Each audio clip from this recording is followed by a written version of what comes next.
పాడే విషయం గుర్తుపెట్టుకోవాలి. కనుక పరలోకంలో నిరంతరం కూడా దేవదూతలు మరి పరిశుద్ధుడు పరిశుద్ధుడు పరిశుద్ధుడు అనేని ఆరాధిస్తున్నట్లుగా మనం చూస్తాం. కాబట్టి ఆయన పరిశుద్ధతను బట్టి ఆయన ఆరాధనకు యోగ్యుడిగా మనం జ్ఞాపకం చేసుకున్నాం. సరే, ఈ సంవత్సరం యొక్క వాగ్దానాల్లో మొదటి వాగ్దానాన్ని చదువుకుంటాము. యెహోషువ గ్రంథం మొదటి అధ్యాయం. యెహోషువ గ్రంథం ప్రభువులో పాల్గొనకు ముందు ఈ 2026వ సంవత్సరం వరకు ఇవ్వబడిన సార్వత్రిక సంఘ వాగ్దానాల్లో మొదటి వాగ్దానము చదువుకుంటాం. యెహోషువ గ్రంథం మొదటి అధ్యాయము 9వ వచనం.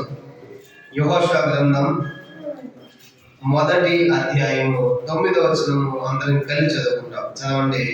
నేను కాపించున్నాను కదా, నిబంధనలు ధైర్యంలో దిగులు పడము, జడియము.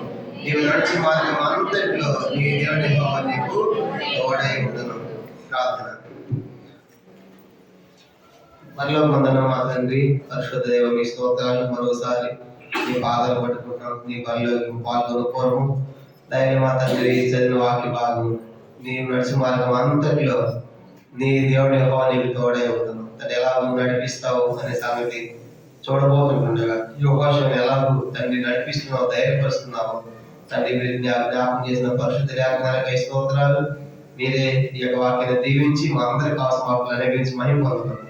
సమయంతో దీవెనకరంగా చేయమని యేసుక్రీస్తు నామమున ప్రార్థించి వేడుచున్నాము తండ్రి. ఆమేన్.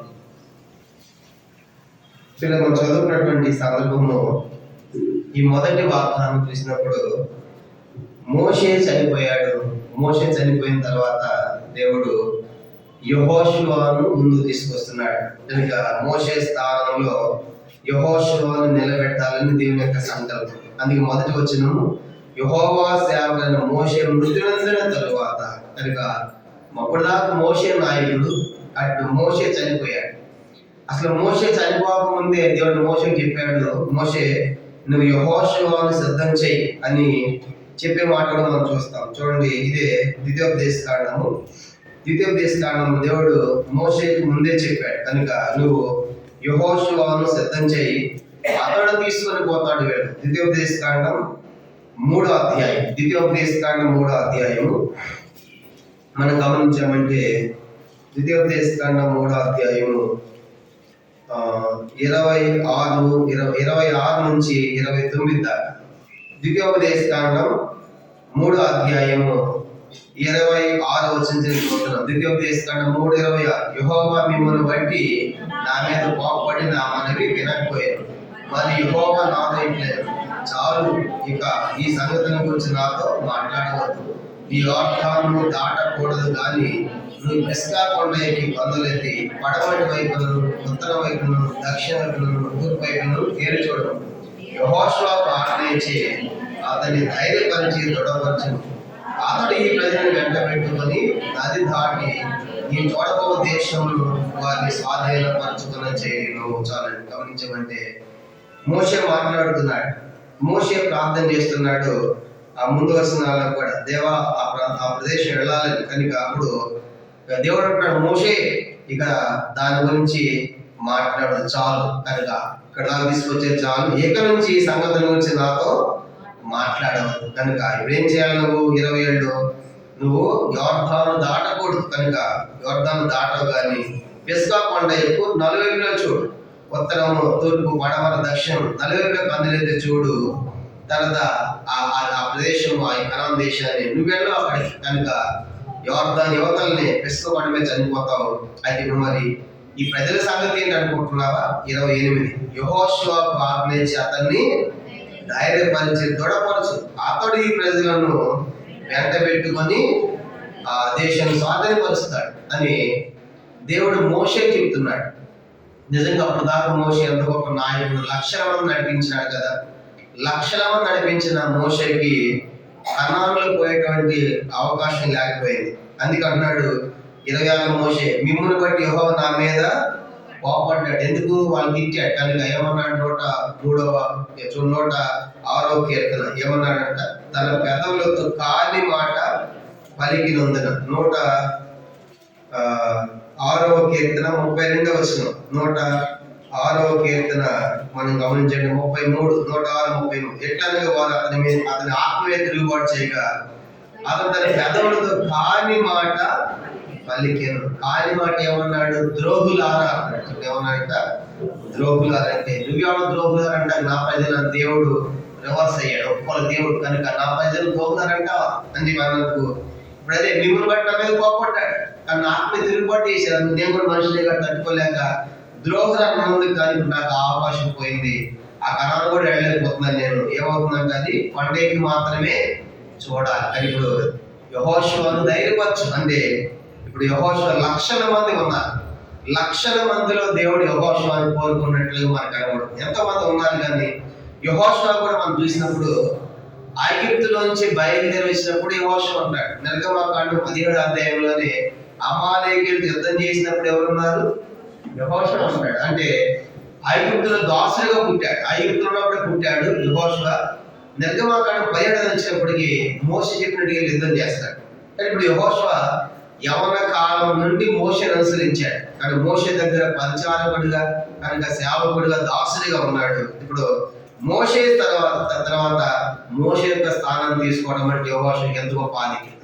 అందుకే ఇప్పుడు మోషే నా వల్ల కాదేమో, నేను చేయలేనేమో, నడిపించలేమో అని భయపడుతున్నామో. అందుకే దేవుడు అంటాడు 9వ వచనంలో, నువ్వేమీ భయపడవద్దు, జడేయవద్దు, దిగిలి పడవద్దు, నిబ్బరంగా ఉండు, నేను తీసుకెళ్తాను, నేను నడిపిస్తా కదా అంటాడు దేవుడు. యెహోషువ గ్రంథం 1వ అధ్యాయం.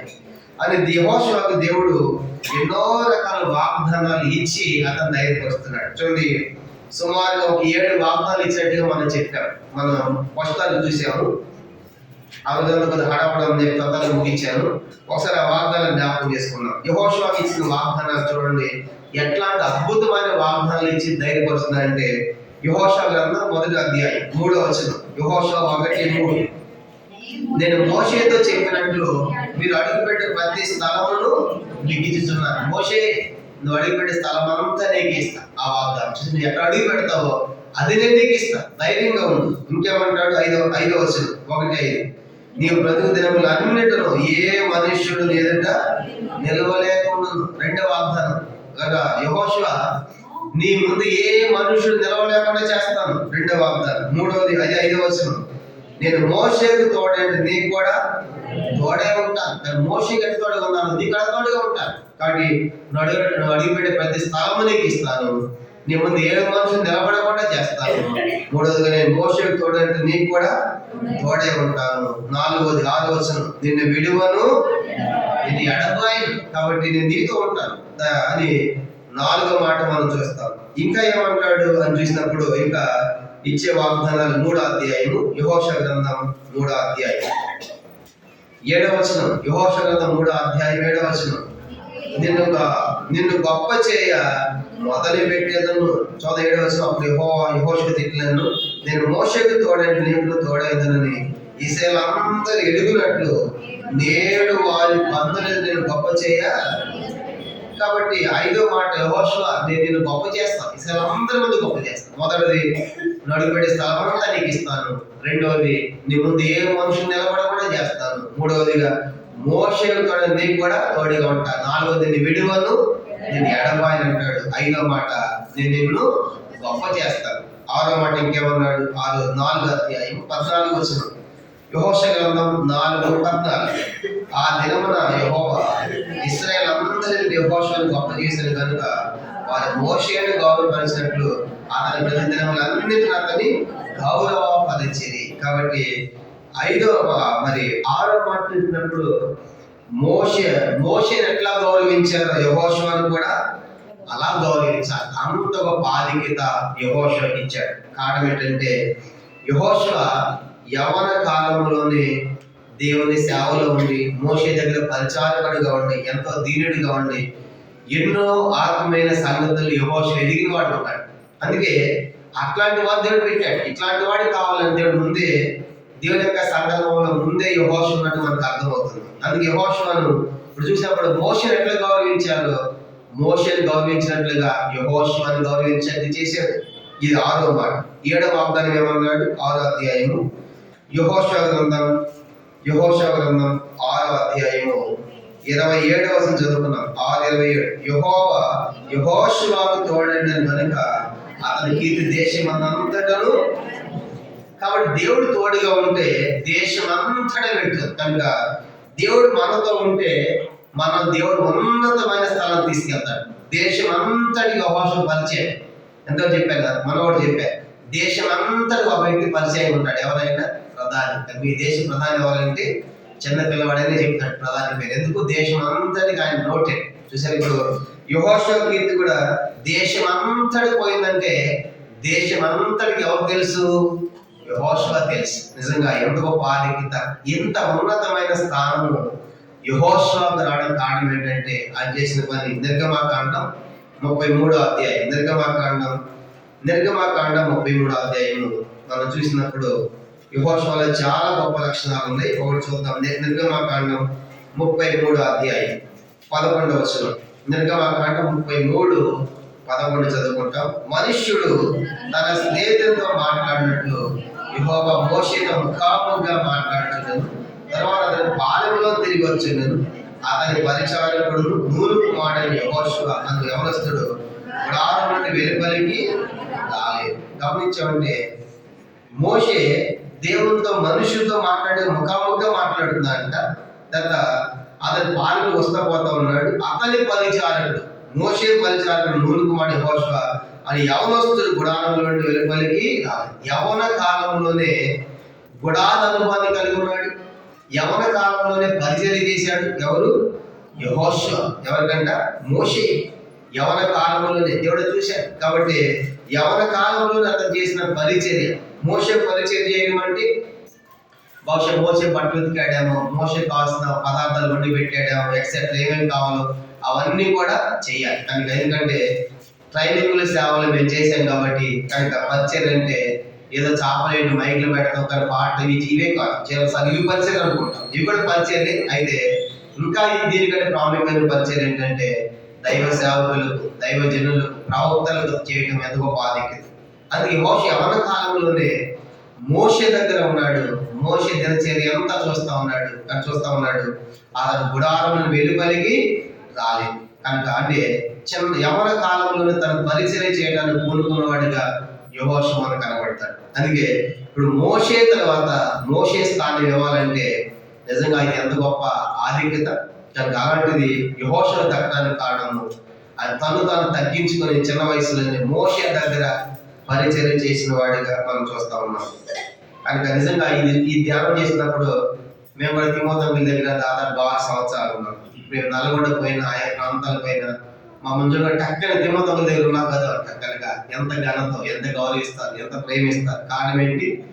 వాళ్ళకి మేము పరిచర్య చేసాం, గొప్పవారికి చేసాం, పెద్దవారికి చేసాం, నాయకులకి చేసాం. కాబట్టి అలాంటిది ఇప్పుడు యెహోషువకు కూడా ఇలాంటి గొప్ప ఘనత రావడానికి కారణం మోషే కింద పరిచారకుడు కొనసాగాడు. కాబట్టి మనం దేవుని ఇంట్లో, దేవుని మందిరంలో, దేవుని సేవలో, దేవుని పరిచర్యలో మనం తగ్గించుకుని ఎప్పుడైతే దేవుని పని చేస్తామో మనుషులు గొప్ప చేయకపోవచ్చు కనుక దేవుడు తీసుకెళ్తాడు ఉన్నతమైన స్థానాన్ని. ఎందుకంటే మన దేవుడు మన ఆంతర్యాన్ని, హృదయాన్ని ఎరిగినవాడు. దేశం యొక్క ఉన్నతమైన స్థలాలకు తీసుకెళ్తాడు. అది ఇప్పుడు అంటాడు యెహోషువ, నేను నిన్ను గొప్ప చేస్తాను. దేవుడు గొప్ప చేస్తే ఇంకెవరు ఆపలేదు. కాబట్టి జ్ఞాపకం పెట్టుకోవాలి, దేవుడు ఎట్లా గొప్ప చేస్తాడో మనకు తెలియదు. అద్భుతం. కొన్నిసార్లు నేను ఎవరికి తెలియదు కదా అనుకుంటాను, కానీ దేవుడు ఎట్లా తీసుకెళ్తాడో ఆశ్చర్యపోతాం. ఒకసారి నేను ఆ మధ్య హెబ్రోన్ బుక్ రూమ్ దగ్గర ఉన్నా. హెబ్రోన్లో బుక్ రూమ్ దగ్గర ఉంటే ఒక ఆయన వెనక నుంచి వచ్చాడు. గట్టిగా కౌగిలించుకుని ప్రైజ్ లాడు అన్నాడు. ఆయన ఎవరో నాకు తెలియదు.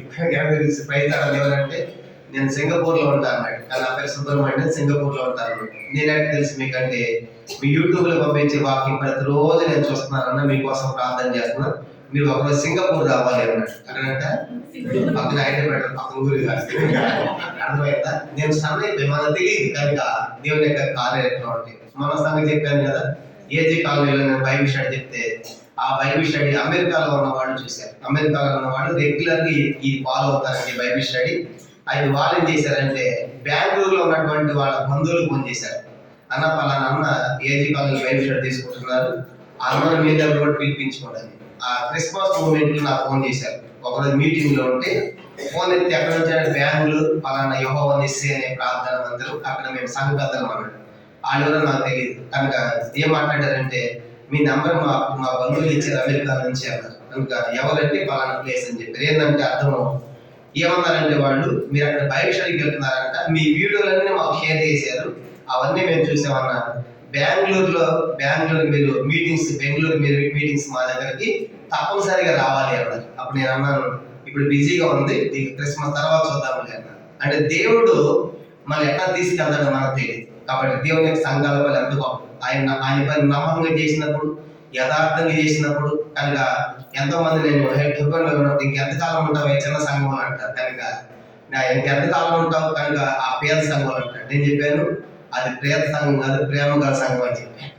కాబట్టి పేద సంఘమే కానీ ప్రేమ గల సంఘం. కనుక అందరూ 3 సంవత్సరాలు వెళ్ళిపోయారు, 3 సంవత్సరాలు మారిపోయారు. ఇక్కడ నేను వచ్చిన తర్వాత కూడా 3 ప్లేసులు మారిన సేవకులు కూడా ఉన్నారు. కాబట్టి నేను గొప్పగా చెప్పడం లేదు, కానీ చిన్న స్థలంలో ఉన్నా, నాకంటే చిన్న వాళ్ళు పెద్ద స్థలానికి వెళ్ళారు. 400 మంది 500 మంది సంఘం నడిపిస్తున్నారు ప్రస్తుతం. కనుక వాళ్ళతో పోల్చుకుని నేను ఎక్కడో చిన్నగానే ఉన్నా, కానీ దేవుడు నన్ను ఎప్పుడు చిన్నగా పెట్టలేదు. కనుక నేను పొందిన ట్రైనింగ్ వేరే, పొందిన పరిచయం వేరే. కనుక అది తీసుకెళ్ళి ఆ మార్గాలు చూసినప్పుడు ఆశ్చర్యపోతాం. కనుక అద్భుతం. కనుక ఎందుకంటే చిన్న దాంట్లో ఉన్న గొప్ప సేవ చేయడానికి దేవుడు ఆధిక్యత ఇచ్చాడు. ఎందుకంటే సోమవారం దిల్సునగర్లో బైబిల్ స్టడీ చెప్తున్నా, రేపు మంగళవారం జియోసఫ్ బోర్డులో బైబిల్ స్టడీ చెప్పాలి, బుధవారం సోమాజిగూడ రెహబోతులో చెప్పాలి, గురువారం లోతుకుంటలో చెప్పాలి, గురువారం ఉప్పల్లో చెప్పాలి, శుక్రవారం లోతుకుంటలో బైబిల్ స్టడీ, శనివారం మన దగ్గర బైబిల్ స్టడీ, ఆదివారం ప్రభు చిత్తం మీద యూత్ మీటింగ్ కూడా ప్రారంభించాలని కోరుతున్నాను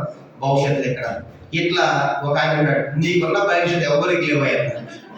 నేను చెప్పే సాధ్యత ఏంటంటే బైబిల్ స్టడీ ఏదో 4 మాటలు చెప్పడం కాదు, ఒక సబ్జెక్ట్ చెప్పాలి. కనుక ఇతరు నేర్పించాలి. రాత్రులు బైబిల్ స్టార్ట్ చేసాము, దాదాపు 10-15 మంది వచ్చారు. చక్కగా మ్యాప్ పెట్టాము, ఎంతో డీటెయిల్గా వివరంగా చెప్పబడుతుంది. కనుక ఈ సమయాన్ని మీరు కూడా వినియోగించుకోండి. ఎక్కడెక్కడో చెప్తున్నాను, ఈ సంఘాన్ని ఎందుకు బలపరచకూడదు, ఇది ముఖ్యం కదా. నాకు ఎన్నోసార్లు చెప్పారు. కనుక ఫస్ట్ నాకు ఇది ముఖ్యం, మీరందరూ ఎదగాలి, మీరందరూ దేవుళ్ళు ఉండాలి, తర్వాతే బయట అని చెప్పాను. అందుకే ఇక్కడ కూడా బైబిల్ స్టడీ శనివారం ఎందుకు పెట్టానంటే, ఇక్కడ ఎవరసలు అందరూ వస్తారు, చాపలేడి వాళ్ళు దొరుకుతారు, వాళ్ళతో పెద్దవాళ్ళు కూడా రావచ్చు. కాబట్టి ఎక్కువ పాటలేం పాడకుండా క్లుప్తంగా షార్ట్ లో ముగించేస్తున్నాము, 1 గంట. కాబట్టి అపోస్తలుల గారు స్టార్ట్ చేసాము, అది ఉపోద్ఘాతం చెప్పాను. రేపు వారం నుంచి మనకి మొదటి అధ్యాయం ప్రారంభమవుతుంది. కానీ తప్పనిసరిగా ఇవన్నీ ఎందుకు చెప్తానంటే, దేవుడు ఒక వ్యక్తిని గొప్ప చేయాలనుకుంటే చిన్న స్థానంలో ఉన్న కనపడకపోయినా ఎట్లయినా పైకైనా తీసుకొస్తాను. నేను చెప్పడానికి అనగా నేను ఎంత సంతోషంగా చిన్న ప్లేస్ లో ఉన్నాను, సంతోషంగా దేవుడు నాకు ఇచ్చిన పని, నాకు ఇచ్చిన మంద విషయం నిర్లక్ష్యం లేకుండా దేవుడు చేయడానికి సహాయపడుతున్నాడు. అంటే అట్లా ఈ యెహోషువను కూడా బహుశా లక్షల మంది, ఎంతో మంది ఇప్పుడు ఆ పోస్ట్ పాస్ ఎంతమంది పోటీ పడి ఉంటారు. మోషే తర్వాత కాబట్టి నేను వస్తా ఎందుకంటే లక్షల మందికి నాయకుడు అవడం చిన్న విషయమా. కాబట్టి అందరిని పక్కన పెట్టాడు, మీరు అందరూ కాదు, ఎవరు కావాలి, యెహోషువ అనిపిస్తుంది. ఎందుకు, ఆయన పరిచర్య చేసిన వాడు. మోషే దగ్గర నాయకుడు, ఒక గొప్ప నాయకుడి దగ్గర యవన కాలంలో ఇచ్చాడు, తను పరిచర్య చేస్తున్నాడు, ఒక దైవ శాపని ఎదిగినాడు. కాబట్టి ఇలాంటి వాడు కావాలి నా మందరు నవ్వులు నడిపించడానికి. కానీ యెహోషువను తీసుకొచ్చి ధైర్యం వస్తున్నాడు. అలాగున యెహోషువను దేవుడు అద్భుతంగా నడిపించాడు.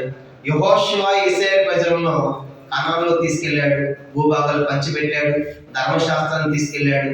యెహోషువ కాలం అంతా నెమ్మదిగా ఉందంట. చూడండి, యెహోషువ గ్రంథం 23వ అధ్యాయం, నెమ్మదికి కారకుడయ్యాడు. యెహోషువ గ్రంథం 23వ అధ్యాయము మనం గమనించామంటే, యెహోషువ గ్రంథం 23వ అధ్యాయము, యెహోషువ దినాల్లో కలవరం లేకుండా నెమ్మది కారకుడయ్యాడు. యెహోషువ గ్రంథం 23వ అధ్యాయము అందరం కలిసి మొదటి 2 వచనాలు. యెహోషువ గ్రంథం 23వ అధ్యాయం మొదటి 2 వచనాలు. చుట్టూనున్న వారి శత్రువులలో ఎవరినో వారి మీదకి రాకుండా యెహోవా ఇశ్రాయేలుకు నెమ్మది కలిగేసిన మీద అనేక కాలం తర్వాత యెహోషువ బహు సంవత్సరముల వృద్ధుడాయి. అప్పుడు అతడు ఇశ్రాయేలందరినీ, వారి పెద్దలను, వారి మనుషులను, వారి న్యాయాధిపతులను, వారి నాయకులను పిలిపించి వారితో ఇట్లను, నేను బహు సంవత్సరాలు గడిచిన ముసలి వాడచ్చు. గమనించబట్టి వృద్ధుడైన తర్వాత మొదటి వచనంలో ఇశ్రాయేలుకు నెమ్మది కలిగజేసిన వాడు. కాబట్టి దేవుడు తెలిసి ఏ వ్యక్తి ద్వారా నెమ్మది ఉంటుందో దేవుడు తీసుకొచ్చాడు. అలాగున యెహోషువను అలా దేవుడు నడిపించాడు. ఈ మధ్యాహ్నం మరి మన ప్రశ్న ఏంటంటే, మరి దేవుడు అంటే యెహోషువను తోడుగా నడిపించాడు, మన జీవిత యాత్రలో దేవుడు మనకు ఎలా నడిపిస్తాడని చెప్పడానికి దేవుని వాక్యం నుంచి ఒక 7 సంగతులు మీకు జ్ఞాపకం చేయాలని కోరుతున్నాను. మరి దేవుడు ప్రత్యక్షంగా మన మధ్య లేడు కదా, మనతో లేడు కదా మనిషిలాగా నడిపిస్తానికి. మరి ఎట్లా నడిపిస్తాడు మనల్ని ఈ సంవత్సరం అంతే కాదు, మన జీవిత కాలం అంతా దేవుడు నడిపించే విధానం ఎలా ఉంటుంది, ఆయన తన ప్రజలను తన భక్తులను ఎలా నడిపిస్తాడో 7 సంగతులు మనం చదువుతున్నాం. దాంట్లో మొట్టమొదటిది కీర్తన 32. చూడండి ఎట్లా ఆయన నడిపించే విధానం మనం చూసినప్పుడు ఆశ్చర్యపోతాం. ఎట్లా నడిపిస్తాడంటే ఆయన కీర్తన 32వ కీర్తన 8వ వచనాన్ని చదువుకుంటాం. ఇది మొట్టమొదటి సంగతి. దేవుడు మనల్ని ఎట్లా నడిపిస్తాడు అని చూసినప్పుడు, నీవు నడిచే మార్గం అంతట్లో నీ దేవుడు యెహోవా నీకు తోడుగా నడిపిస్తాడు. ఎట్లా నడిపిస్తాడు? మొదటిది 32వ కీర్తన 7వ వచనం అందరం కలిసి చదవండి. నా దాగు చోటు నీవే, శ్రమలో నుండి నీవు నన్ను రక్షించదు, విమోచనాన్ని ఆవరించదు. 8వ వచనం, నీకు ఉపదేశం చేసేదను, నీవు నడవలసిన మార్గం నీకు బోధించేదను, నీ మీద దృష్టి నుంచి నీకు ఆలోచన చెప్పాను. మొట్టమొదటిగా నీకు ఆలోచన చెప్పి నడిపిస్తా. మొట్టమొదటి సంగతి ఎట్లా నడిపిస్తాడు దేవుడు మనల్ని? మనకు ఆలోచన చెప్పి ఉపదేశం చేసి ఏ మార్గంలో వెళ్ళాలి, ఏం చేయాలని దేవుడు మనకు ఆలోచనలు ఇచ్చి నడిపిస్తాడు. దానికి ఆలోచన. అందుకే దేవుని యొక్క ఆలోచనలు ఎట్లా ఉంటాయి? కీర్తన 33, ఇదే 33వ కీర్తన 11వ వచనం కింద 33:11 చూడండి. యెహోవా ఆలోచన సదాకాలం నిలుచును, ఆయన సంకల్పములు తరతరములు కూడు. గమనించండి, యెహోవా సదాకాలం నిలిచే ఆలోచన. కాబట్టి ఈ నూతన సంవత్సరంలో ప్రభు అంటున్నాడు, నువ్వు నడిచే మార్గం నీకు తోడుగా నడిపిస్తే. ఎట్లా నడిపిస్తావు ప్రభు అంటే, నీకు ఆలోచనలు ఇస్తాను. ఏం చేస్తాడు ఆయన? మనకు ఆలోచన. ఆ సమయానికి ఆలోచన రాకపోతే ఎంత నష్టమే. కానీ ఆలోచన ఇచ్చేవాడు ఆయనే. అందుకే ఆయన ఆశ్చర్యకారుడు, ఆలోచన కర్త ఆయన. అందుకే దావీదు అంటాడు కదా, ప్రభా నువ్వు నాకు ఆలోచన కర్తగా ఉన్నావు, నన్ను నడిపిస్తున్నావు, నేను స్తుతిస్తాను అంటాడు. కీర్తన 16వ కీర్తన 7వ వచనం. 16వ కీర్తన 16 7వ వచనం. నాకు ఆలోచన కర్త అయిన యెహోవాను స్తుతించెదను, రాత్రి గడియల నా అంతరంగములు నాకు బోధించుచున్నవి. నాకు ఆలోచన కర్త అయిన యెహోవా. కాబట్టి ప్రభా నాకు ఆలోచన నడిపిస్తున్నాను ప్రభా, నీకు వందనాలు. కానీ నూతన సంవత్సరంలో ప్రభా దేవుని యొక్క ఆలోచనల ద్వారా మనం నడిపించబడాలని ఆయన కోరుతున్నాడు. అందుకే చివరికి ఆయన ఎక్కడ తీసుకెళ్తాడంట? ఆయన ఆలోచన నడిపించి చివరికి ఎక్కడ తీసుకెళ్తాడు? మనం కీర్తన 73వ కీర్తన.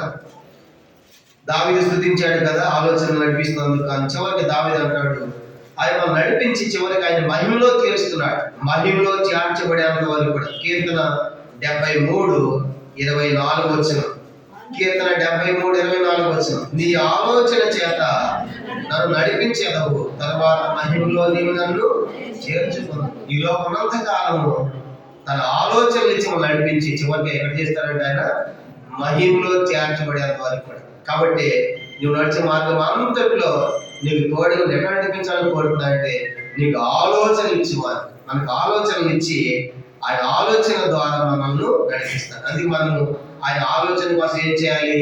కనిపెట్టాలి. కీర్తన 106వ కీర్తన. ప్రభు నీ ఆలోచన ఏంటి, ఏం చేయమంటావని ఆయన ఆలోచన కోసం మనం కనిపెట్టాలి.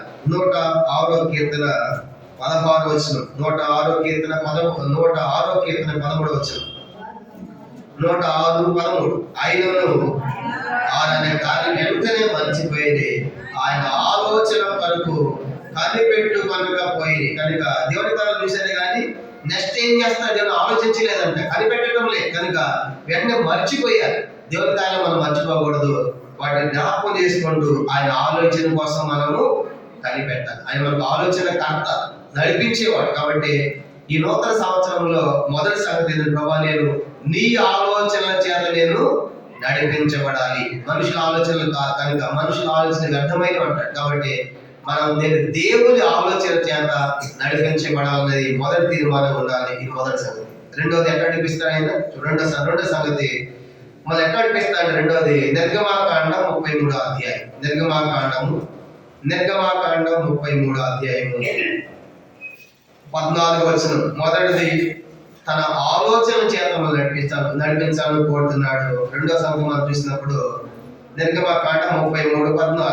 అందుకు ఆయన నా సన్నిధి నీకు తోడుగా వచ్చును, నేను నీకు విశ్రాంతి కలుగజేశాను. నా సన్నిధి నీకు తోడుగా వచ్చును. రెండో మాట ఏంటంటే దేవుడు తన సన్నిధితో నడిపించాలని కోరుతున్నాడు. ఏంటంటే రెండవదిగా ఆయన సన్నిధి, అందుకే ఆయన ప్రార్థన చేస్తాడు. మోషే, ప్రభా నీ సన్నిధి మాకు తోడుగా లేకపోతే మమ్మల్ని తీసుకొని వెళ్ళవద్దే, దయచేసి మీ సన్నిధి నాకు రావాలి కనుక నీ సన్నిధితో మమ్మల్ని తీసుకెళ్ళాలి. 15 చూడండి 33 నిర్గమాకాండ 33:15. మోషే నీ సన్నిధి రాని ఇక్కడే మమ్మల్ని తోడుకొని కనుక నీ సన్నిధి కావాలయ్యా. కాబట్టి నీ ప్రెజెన్స్, కాబట్టి దేవుని యొక్క సన్నిధి చేత నడిపిస్తాడు. కాబట్టి ఎందుకో బాధ్యత. అందుకంటాడు కదా, రెండవది నూతన సంవత్సరం మొదటిదిగా మనకి ఆలోచనలు ఇచ్చి ఆయన ఆలోచనతో నడిపించాలని కోరుతున్నాడు. రెండవదిగా ఆయన సన్నిధి చేత. కానీ అది మనం దేవుని సన్నిధి మనం కోరుకోవాలి. అది మోషే కోరుకుంటాడు కదా, ప్రభు నీ సన్నిధి మాతో రాని ఎట్లా మమ్మల్ని తోడుకొని పోవద్దాయి అంటే అర్థం నీ సన్నిధి మాకు కావాలి. కానీ నీ సన్నిధి కనుక దేవుని సన్నిధి దేవుని సన్నిధించేది ఎంత వారికి ఎంతో బాధిక్యత. రెండవదిగా దేవుడు తన సన్నిధి మన మధ్య ఉంచి నడిపించాలని కోరుతున్నాడు. ఇది రెండోది. కానీ ప్రభు నీ సన్నిధి ప్రేమించాలి, నీ మందిరాన్ని ప్రేమించాలి. కనుక దేవుడు ఎవరైతే స్థలంలో దేవుని సన్నిధి, కాబట్టి నేను ఈ సన్నిధికి రావాలి. అలా దేవుని సన్నిధికి వచ్చినప్పుడు ఆయన సన్నిధి చేత మనం నడిపించేవాడిని మనం చూస్తాం. ఇది రెండవ ప్రాముఖ్యమైన సంగతి. మూడో చూద్దాము. ఇంకా దేవుడు ఎట్లా నడిపిస్తాడు మనల్ని. యెషయా గ్రంథం 30వ అధ్యాయం. యెషయా గ్రంథం 30వ అధ్యాయం 21వ వచనం. యెషయా గ్రంథము 30వ అధ్యాయము 21వ వచనం చదువుకుంటాం. యెషయా గ్రంథం 30వ అధ్యాయము 21వ వచనం అందరం కలిసి. మీరు కుడి తట్టైనను ఎడమ తట్టైనను తిరిగినను ఇదే త్రోవ, దీనిలో నడువుడి అని మీ వెనక నుండి ఒక శబ్దం మీ చెవులకు వినబడదు. మూడవదిగా ఎక్కడి పెంచాలని కోరుతా అంటే ఆయన స్వరముతో, మొదటిగా ఆయన ఆలోచనతో నడిపిస్తా అంటున్నాడు. రెండవదిగా ఆయన సన్నిధితో నడిపిస్తానంటున్నాడు. మూడవదిగా ఆయన స్వరముతో. మీరు కుడి తట్టు తిరిగినా ఎడమ తట్టు తిరిగినా ఇదే త్రోవ, దీనిలో నడువుటని మీ వెనక నుంచి ఒక శబ్దం మీ చెవులకు వినబడుతుంది. అంటే మూడో మాట ఏంటంటే దేవుడు తన ప్రజలను తన స్వరము చేత నడిపిస్తాడు. కానీ మరి మాట్లాడతాడు, దేవుడు మాట్లాడతాడు. మొదటి సమయం చూసినప్పుడు మొదటి సమయ గ్రంథంలో చిన్న సమయంలో దేవుడు మాట్లాడాడు కనుక అప్పుడు సమయం నాడు కదా ఏలి పిలిచాడు, వెళ్ళాడు. మొదటిసారి వెళ్ళాడు, నేను పిల్లలు పడుకోపోన్నాడు. రెండోసారి వెళ్ళాడు, నేను పిల్లలు. మూడోసారి వెళ్ళినప్పుడు అన్నాడు, ఓహో దేవుడిని పిలుస్తున్నాడు అని చెప్పేసి ఏలి గమనించి ఈసారి నీకు శబ్దం పడితే ఏమను, నీ దాసుడు ఆత్మీయమని చెప్పన్నాడు. అలాగే సమయాలు చిన్న వయసులోనే దేవుని స్వరాన్ని విన్నాడు. మన దేవుడు మాట్లాడేవాడు. కాబట్టి ఎట్లా మాట్లాడతాడంటే ఆయన స్వరము చేత మాట్లాడతాడు. కనుక ఆయన స్వరము కనుక దేవత వృక్షాలు నిలిచేటువంటి స్వరం, ఆ గొప్ప స్వరముతో ఆయన మూడవదిగా ఆయన స్వరము చేత నడిపించాలని కోరుతున్నాడు. కాబట్టి నిజంగా ఈ సంవత్సరం అంతా దేవుడిచ్చే వాగ్దానం ఏంటంటే, టోటల్ ఒక మాట చెప్పాలంటే, నేనే మిమ్మల్ని నడిపిస్తా. దీని కాన్సెప్ట్, దీని యొక్క అంశం ఏంటి? దేవుడు మనల్ని నడిపిస్తాడు. ఎట్లా నడిపిస్తాను అంటే నా ఆలోచనలు ఇచ్చి మిమ్మల్ని నడిపిస్తాను అంటాడు. రెండవదిగా నా సన్నిధి మీకు అనుగ్రహించి నడిపిస్తాను అంటాడు. మూడవదిగా నా స్వరము, మీరు కుడి తట్టు తిరిగినా ఎడమ తట్టు తిరిగినా ఇదే త్రోవ, దీని నడునే మీకు చెవులకు శబ్దం నింపజేస్తాను. అట్లాగా మీకు స్వరం ఇచ్చి నడిపిస్తాను అంటాడు. మూడవది. నాలుగో చూద్దాము. నాలుగోది ఎట్లా నడిపిస్తా అంటే మనము కీర్తన 4వ సంగతి, కీర్తన 119వ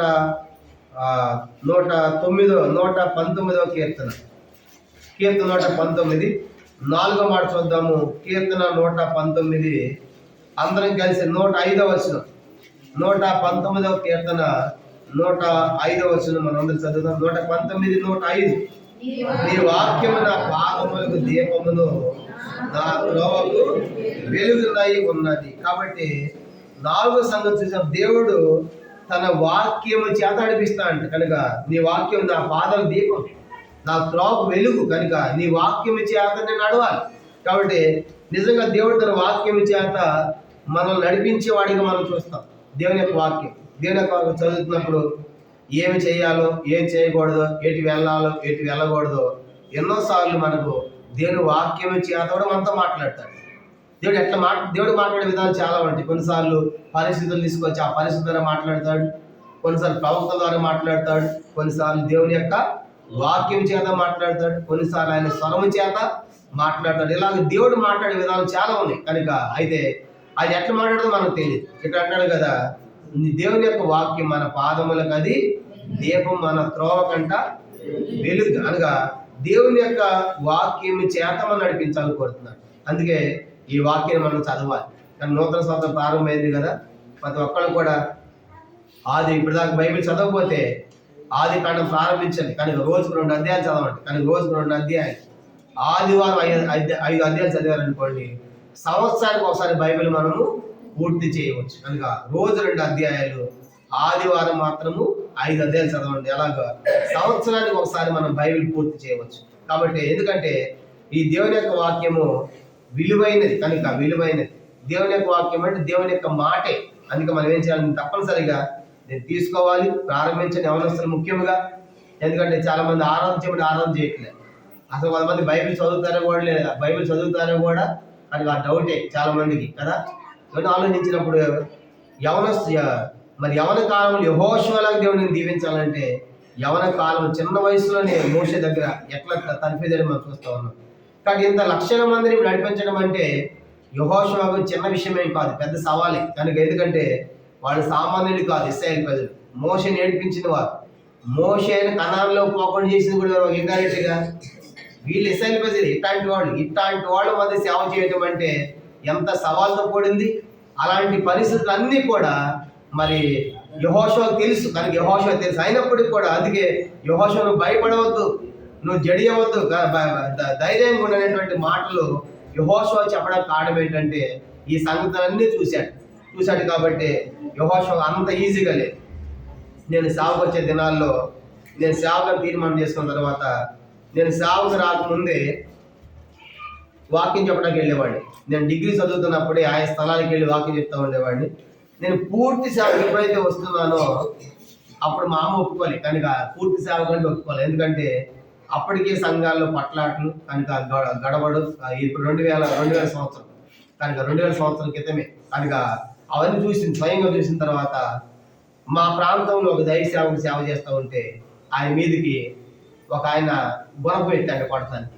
ఇవన్నీ చూసింది మా అమ్మ. చూసి సేవకి ఎందుకు పోతావరా, కనుక సేవకి వెళ్తే ఏం ఘనత ఉంది, ఏం విలువ ఉంది అని చాలా బాధపడింది. కనుక మా ఇంట్లో మనమే కొట్టుకోలేదు. కనుక అవన్నీ కన్నులారా చూసిన తర్వాత ఇట్లాంటి దానికి నువ్వు పోయేది ఏమి ఘనత ఉందో, నీకు ఏమి విలువ ఉందో చూడు, ఆయన ఎట్టగొట్టపోయారు చూడు. ఆ సేవకుడు ఏం చెప్తా ఉంటే ఇవన్నీ చెప్పి చాలా బాధపడింది. నేను వాళ్ళని ఒప్పించడానికి దాదాపుగా 3-4 సంవత్సరాలు పట్టింది సేవ కావడానికి. కనుక వాళ్ళు ఒప్పించి చివరికి వాళ్ళ ద్వారా వెళ్ళదని చెప్పడానికి. అంటే మనకేమర్థమవుతుందంటే దేవుని సేవ చేయడం అనేది అంత ఈజీ కూడా కాదు, అంత తమాషా కూడా కాదు. ఎందుకంటే ఇది సవాల్తో కూడింది. ఇప్పుడు యెహోషువ మోషేని అడ్డేడిపించిన ఆ సంగతులను యెహోషువకు తెలుసు, దగ్గర చూశాడు. అందుకే యెహోషువ ఇన్ని వాగ్దానాలు ఇచ్చి ధైర్యపరిచి, నేను తీసుకెళ్తా కదా, నేను నడిపిస్తా కదా అని దేవుడు నీ ముందర వెళ్తాను కదా అని దేవుడు అలాగూ యెహోషువను ధైర్యపరి తీసుకెళ్ళడానికి మనం చూస్తాం. కానీ అందుకే దేవుడు ఈ నూతన సంవత్సరంలో యెహోషువను నడిపించాలంటే మొట్టమొదటిగా ఆయన ఆలోచన చేత మనం నడిపించబడాలి. రెండోది మనం చూసాం ఆయన సన్నిధి చేత, మూడవదిగా ఆయన స్వరముతో, నాలుగవది ఆయన వాక్యం. వాక్యం చేయనప్పుడు ఆ వాక్యమే మనతో మాట్లాడుతుంది. ఏమి చేయాలో ఏం చేయకూడదు అనేది దేవుని యొక్క వాక్యం చేత ఆయన నడిపించాలని కోరుతున్నాడు. ఇది 4వ సంగతి. 5వ చూద్దాము. 5వదిగా ఆయన ఎట్లా నడిపిస్తాడంటే రోమపత్రిక 8వ అధ్యాయం. ఇంకా ఆయన మనం ఎక్కడ నడిపించాలని కోరుతున్నాడంటే రోమపత్రిక 8వ అధ్యాయము 14వ వచనం. రోమపత్రిక 8వ అధ్యాయం 14వ వచనం. రోమా 8:14 అందరం కలిసి మనం చదువుకుంటాం. రోమా 8:14. దేవుని ఆత్మ చేత ఎందరూ నడిపించబడుదురో వారందరూ దేవుని కుమారులై. కాబట్టి దేవుని ఆత్మ చేత నడిపించాలని కోరుతున్నాడు. కాబట్టి దేవుడు తన ఆత్మను ఇచ్చాడు, తన ఆత్మ మనలో పెట్టాడు. కానీ ఇప్పుడు దేవుడు ఆత్మ చేత నడిపించబడాలని కోరుతున్నాడు. కానీ తన ఆత్మ మనలో ఉంచి ఆత్మ చేత నడిపించబడాలని కోరుతున్నారు. కాబట్టి మన దేవుడు వాక్యంతో నడిపిస్తాడు, తర్వాత ఆత్మతో కూడా నడిపిస్తాడు. ఒకసారి హెబ్రోను నుంచి ఒక టీము, సువార్త టీము నార్త్ ఇండియాకి వెళ్ళింది. నేను తిమోతి దగ్గర ఉన్నాను కదా, చాలా సంగతి చెప్పేవాడు అంకులు. ఒక సంగతి ఏంటంటే ప్రతి 6 నెలలకు ఒకసారి బక్సం హెబ్రోన్లో ఉన్నప్పుడు ఒక టీం బయలుదేరి నార్త్ ఇండియా అంతా సువార్త ప్రకటించి వాళ్ళు చేయడానికి మళ్ళీ 2 టీమ్స్ సిద్ధమయ్యారు. ఈ టీం వెళ్ళేది అంటే ఒక టీం అంతా సువార్తలో తిరుగుతూనే ఉండేవాడు నార్త్ ఇండియాలో. అప్పుడు సంఘాలు ఇప్పుడు పోతే మనకు డార్జిలింగ్, సిక్కిం, గ్యాంగ్టాక్ అన్ని ప్లేస్ లో మన సంఘాలు ఉన్నాయి కానీ నార్త్ ఇండియాలో. అలా వాళ్ళ సంఘాలు ఏర్పడడానికి కారణం ఏంటంటే బక్సేంకులు ఎక్కడి నుంచి హెబ్రోన్ నుంచి బ్రహ్మపుత్ర నది దాకా ట్రైన్ ఉండేదంట.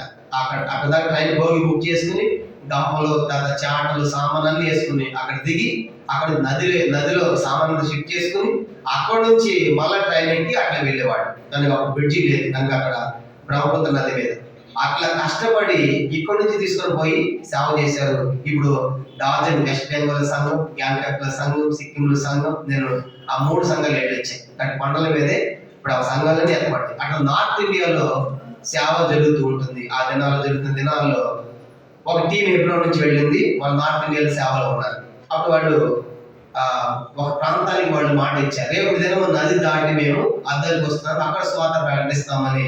అక్కడ వాళ్ళతో వీళ్ళు మాట్లాడుకున్నారు. దానికి మాట్లాడుకుని అంత ఫిక్స్ అయిపోయింది ప్రోగ్రామ్. మరుసటి రోజు ఉదయకాలం కుటుంబ ప్రార్థన చేస్తా ఉన్నారు. కుటుంబ ప్రార్థన చేస్తా ఉంటే అపోస్తలుల కార్యం 16వ అధ్యాయం వాళ్ళు తిన పాఠం. అపోస్తలుల కార్యములు 16వ అధ్యాయం దేవుడు ఎక్కడ నడిపిస్తానని చెప్పడానికి ఈ సందర్భాన్ని మీకు జ్ఞాపకం చేస్తున్నా. అపోస్తలుల కార్యం 16వ అధ్యాయం 6-7 వచనాలు. అపోస్తలుల కార్యం 16వ అధ్యాయం 6-7 వచనాలు. ఆసియాలో వాక్యం చెప్పకూడదని పరిశుద్ధాత్మ వారిని ఆటంకపరిచినందున వారి బుల్గేరియా, గలతీయ ప్రదేశముల ద్వారా వెళ్ళి మూసే దగ్గరికి వచ్చి బితువునే వెళ్ళడం ప్రయత్నం చేశారు కానీ యేసు యొక్క ఆత్మ వారిని వెళ్ళనీయలేదు. ఇది ఆ దిన పాఠం అంటారు. ఉదయకాలము టీం అంతా మోకరించారు, ప్రార్థన చేశారు, ఈ మాట చదువుకున్నారు. యేసు యొక్క ఆత్మ వెళ్ళొద్దు అంటుంది అని వాక్యం చెప్పినటువంటి ఆ నాయకుడు ఎవరైతే ఉన్నాడో ఆ నాయకుడు ఈరోజు సువార్త క్యాన్సిల్ అని దేవుడు వద్దంటున్నాడు అని చెప్పగానే ఇంకో 100 ఉంటారు ఎవరో అట్టెండ్ క్యాన్సిల్ చేస్తాం, మాట ఇచ్చి వెళ్ళాల్సిందే. కాబట్టి అదే దినపాటలు వచ్చింది కాబట్టి దినపాట అట్లా వచ్చింది కానీ మనం వెళ్ళాల్సింది మాట ఇచ్చింది. ఇంకో టీం ఇంకోటి బయలుదేరి మాట్లాడుతున్నారు. అప్పుడు ఆ నడిపించే నాయకుడు అన్నాడు, సరే మీ మాట నేను వెళ్తాము, అక్కడ ఏమన్నా సమస్య వచ్చిన రెస్పాన్సిబిలిటీ నీది అన్నాడు. అందుకని అప్పుడు ఆయన సైలెంట్ అయిపోయాడు. నడిపించేది ఏం కదా, దేవుడు చెప్తున్నాడు వద్దంటాడు. ఈరోజు మనం ఏం చేస్తాము, ఆగిపోతాం అన్నప్పుడు ఆయన ఏం చేశాడు, వెళ్ళాలని ఒక అన్నప్పుడు సరే వెళ్తాము, అక్కడ ఏమైనా సమస్య వస్తే రెస్పాన్సిబిలిటీ బాధ్యత అంతా ఎవరిది, నీది అన్నాడు. ఏ నష్టమైనా కష్టమైనప్పుడు అప్పుడు ఆయన దాన్ని ఒప్పుకోలేదు, సైలెంట్ అయిపోయాడు, ఆగిపోయాడు. ఆ తర్వాత ఆ సువార్త ఆగిపోయింది. మరుసటి రోజు నది దాటి అక్కడికి వెళ్ళారు. నది దాటి వెళ్ళిన తర్వాత అక్కడ ఉన్న పిలిచిన సహోదరుడు అన్న మీరు నేను వస్తారని చాలా భయపడ్డాను, పెద్ద గొడవ, పెద్ద గందరగోళం, నిజంగా మీరు రాకూడదని ప్రార్థన చేశాను అన్న ముందు రోజు కనుక దేవుడు ఆపేశాడంటే అప్పుడు చెప్పాడు ఆయన మాకు అపోస్తలుల కార్యం దినపాఠంలో మాకు వీడు మాట్లాడాడు. ఆ రోజు వద్దన్నాడు కానీ మేము ఆగిపోయాము, ఈ రోజు వచ్చామని చెప్పి సాహసత ప్రకటించారంట. అంటే అక్కడ ఎంతో భయంకరమైన కొట్లాట గడబడ జరుగుతుంది. దాంట్లో స్వాత ప్రకటిస్తే పెద్ద సమస్య అయిపోయింది. కానీ ఆయన సమస్య పిలిచిన ఆయన అన్నాడంట మీరు ఆగిపోయిందే మేలు. మన దేవుడు ఎట్లా అంటాడంటే ఆయన వాక్యముతోను ఆత్మతోనూ మనల్ని నడిపిస్తారు. కాబట్టి ఎట్టి వెళ్ళాలి, ఏం చేయకూడదని దేవుడు కనిపెట్టినప్పుడు ఆయన పరిశుద్ధాత్మ ద్వారా మనం నడిపించాలని కోరుతున్నాడు. అలాగన దేవుడు మనం నడిపించేవాడు చెప్పడానికి ఆయన వాక్యం ద్వారా నడిపిస్తాడు, ఆయన ఆత్మ ద్వారా కూడా మనల్ని నడిపించాలని కోరుతున్నాడు. కాబట్టి నూతన సంవత్సరంలో మన ధైర్యము మన ముందు ఆయన ఉన్నాడు, మన వెనక ఆయన ఉన్నాడు, నడిపించేది కూడా ఆయన. ఎట్లా నడిపిస్తాడు? ఇప్పుడు 5 సంగతులు మనం చూసాం. మొదటిది మనకి ఆలోచనలు ఇచ్చి నడిపించాలని కోరుతున్నాడు. రెండవదిగా ఆయన సన్నిధి మనకి ఇచ్చి నడిపించాలని కోరుతున్నాడు. మూడవదిగా ఆయన స్వరముతో నడిపించాలని కోరుతున్నాడు. నాలుగవదిగా ఆయన వాక్యముతో. ఐదవదిగా ఆయన ఆత్మతో. ఆరవది ఎక్కడ నడిపిస్తాడంటే ఒట్టిగా నడిపించడు, మనకు ప్రయోజనం చేకూరలా నడిపిస్తాడు. యెషయా గ్రంథం 48 6వ సంగతి మనం చూద్దాం. దేవుడు మనకు ప్రయోజనం ఉండేటట్టు నడిపిస్తాడు, ప్రయోజనం లేకుండా నడిపించడు ఆయన. యెషయా గ్రంథం 48వ అధ్యాయం. యెషయా గ్రంథం 48వ అధ్యాయము 17వ వచనం. యెషయా గ్రంథము 48వ అధ్యాయము 17వ వచనం. అందరూ చదువు. 48:17. నీ మోచకుడును ఇశ్రాయేలు పరిశుద్ధ దేవుడు యెహోవా ఇలా సెలవిస్తున్నాడు, నీకు ప్రయోజనం కలిగినట్లు నీ దేవుడైన యెహోవా నేనే నీకు ఉపదేశం చేయదును, నీవు నడవలసిన త్రోవ నిన్ను నడిపించుదును, నీకు ప్రయోజనం కలిగినట్లు నడిపిస్తాను.